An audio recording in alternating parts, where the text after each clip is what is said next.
The worst currency collapse in recorded history is not Weimar Germany. It is not Zimbabwe.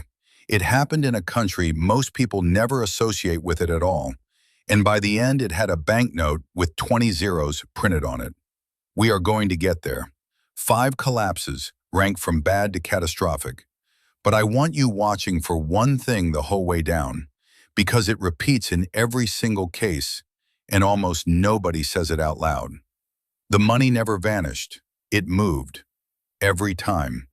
And in every one of these countries, there were people who ended the collapse richer than they started it. Number 5, Argentina. Argentina belongs at the bottom of this list, not because it was the most extreme, but because it never stopped. In 1989, annual inflation ran into the thousands of percent. Prices in Buenos Aires supermarkets were repriced during business hours, sometimes with a clerk walking the aisles with a marker. In 1991, Argentina tried to end it permanently with a convertibility law. 1 peso equals $1, guaranteed by statute, with the central bank required to hold reserves behind it. For a decade, it worked. Inflation fell to near nothing. This is the part that matters, so hold it. The fix was real, and the fix was also a trap, because a fixed exchange rate means you cannot devalue when your economy needs to. By 2001, Argentina could not defend the peg and could not pay its debts. On December 1st, the government restricted cash withdrawals from bank accounts. People call it the corralito, the little fence. The money was in the account was on the statement. You could not have it. What followed was riots, a presidential resignation, and a run of 5 presidents inside about 2 weeks. When the peg finally broke, savers who had dollars in Argentine banks found those accounts converted into pesos at a rate the government chose. They did not lose their money to inflation. They lost it to a decision made in a single night. Number 4, the Soviet ruble. This one is on the list because it is the quietest, and quiet is what makes it dangerous. The Soviet Union dissolves in December 1991. In January 1992, Russia lifts price controls. Prices had been fixed by the state for decades and had nothing to do with what things were worth. Inflation in 1992 ran to roughly 2,500%. Now think about who held Soviet rubles. Not investors. There was no stock market. There were savings accounts at the state bank, and that is where an entire country's life savings sat. A pensioner in Moscow had worked 40 years for a number in a passbook. Over about 18 months, that number bought essentially nothing. There was no crash to watch, no trading floor, no headline day, just an old woman at a counter discovering that 4 decades of work now covered a week of groceries. Russian male life expectancy fell from roughly 64 years in 1990 to under 58 by 1994. That is a 6-year drop in peacetime with no famine and no war. Currency collapse does not usually kill people by starving them. It kills them by removing every buffer between an ordinary person and the next bad thing. Number 3, Venezuela. Venezuela earns this place because it is the modern one, and because it happens slowly enough that people could watch it and still not leave. Venezuela sits on some of the largest proven oil reserves on the planet. Through the 2000s, high oil prices funded enormous government spending. Then oil fell. Revenue fell. Spending did not. The gap got closed by printing. And once you are printing to cover a deficit, the printing itself raises prices, which raises the deficit, which requires more printing. By 2018, Venezuela's National Assembly put annual inflation above 1 million %. The bolivar lost more than 99.9% of its value across the decade. The currency was redenominated more than once. Zeros struck off, and the new one collapsed too. The images you have seen are real. People weighing bricks of banknotes rather than counting them, because counting took longer than the money held value. But look at the structure and not the images. Nobody in Caracas decided to destroy the currency. A government facing a revenue shortfall chose the option that hurt least this month. That is the choice in every case on this list. Not malice, deferral.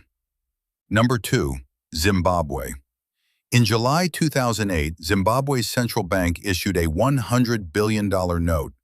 In January 2009, it issued a $100 trillion note.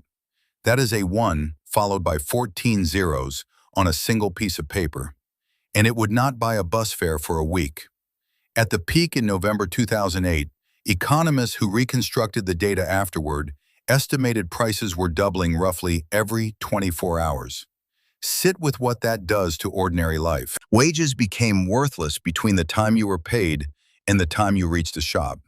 Shops stopped displaying prices.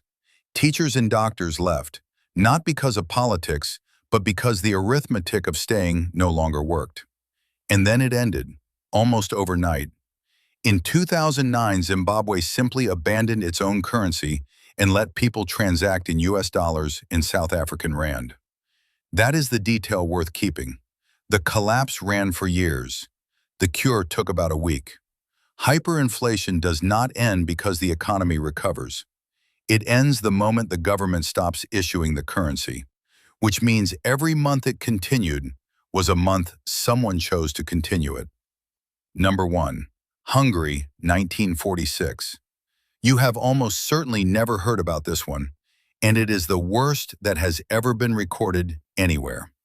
Hungary comes out of the Second World War with its industry destroyed, its capital besieged, and reparations owed to the Soviet Union.